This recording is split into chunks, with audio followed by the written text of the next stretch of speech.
हरियाणा में मेरे बगैर कोई सरकार नहीं बन सकती। अगर मुझे पहले जेल से छोड़ दिया गया होता तो हरियाणा में आम आदमी पार्टी की सरकार बन जाती।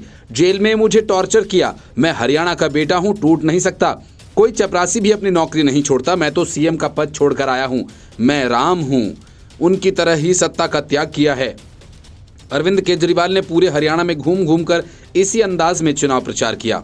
उनकी पत्नी सुनीता केजरीवाल भी इसी अंदाज में हरियाणा में घूमी। भगवंत मान ने पंजाब सरकार का पूरा अमला जमूला सुनीता केजरीवाल और अरविंद केजरीवाल की सेवा में लगा दिया। लेकिन एग्जिट पोल के नतीजे बता रहे हैं कि आम आदमी पार्टी हरियाणा में नोटा से भी खोटा निकलेगी। हालांकि आम आदमी पार्टी को लेकर ऐसा अनुमान पहले ही लगाया जा रहा था, क्योंकि अरविंद केजरीवाल को इस बात का शायद अंदाजा नहीं है कि शराब घोटाले में पकड़े जाने के बाद उनकी छवि देश के भ्रष्टतम नेताओं की बन चुकी है। लेकिन अरविंद केजरीवाल को अपनी नाटक नौटंकी पर कुछ ज्यादा ही भरोसा है।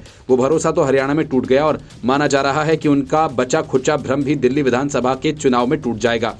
मतदान के बाद हरियाणा में अब सभी को परिणाम का इंतजार है। राज्य के शीर्ष नेताओं की किस्मत ईवीएम में कैद हो गई। उनके भाग्य का फैसला 8 अक्टूबर को सुबह 8 बजे से वोटों की गिनती के साथ सामने आएगा। मुख्यमंत्री नायब सैनी पहलवान से नेता बनी विनेश फोगाट और अन्य सहित कई दलों के कई शीर्ष नेता मैदान में हैं। कांग्रेस, भाजपा और आम आदमी पार्टी मुख्य दल हैं, जिनमें से प्रत्येक अपने दम पर चुनाव लड़ रहे हैं। हालांकि एग्जिट पोल के नतीजे चौंकाने वाले हैं, खासकर आम आदमी पार्टी के लिए। केजरीवाल की पार्टी जो दिल्ली और पंजाब पर सरकार चलाने के बाद हरियाणा में अपनी पकड़ बनाने की उम्मीद कर रही थी, राज्य में अपना खाता खोलने में भी विफल हो सकती है। एग्जिट पोल अक्सर गलत साबित होते हैं। आम आदमी पार्टी ने हरियाणा में 90 में से 89 सीटों पर उम्मीदवार उतारे थे, लेकिन अरविंद केजरीवाल समेत इसके कुछ नेताओं की अनुपस्थिति के कारण इसका प्रचार अभियान बाधित रहा।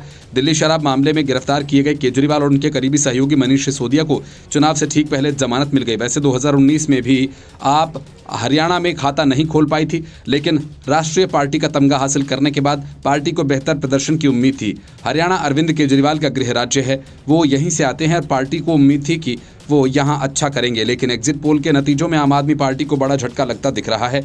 एग्जिट पोल ने कांग्रेस की जीत की भविष्यवाणी की है, जबकि भाजपा को 32 से अधिक सीटें नहीं मिलेंगी।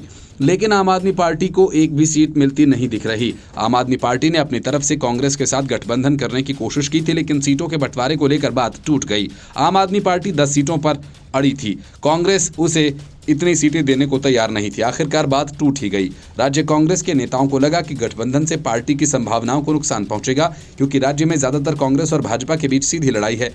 राज्य के नेताओं को लगा था कि गठबंधन से भाजपा विरोधी वोटों का बंटवारा हो जाएगा। Bureau report, news of India.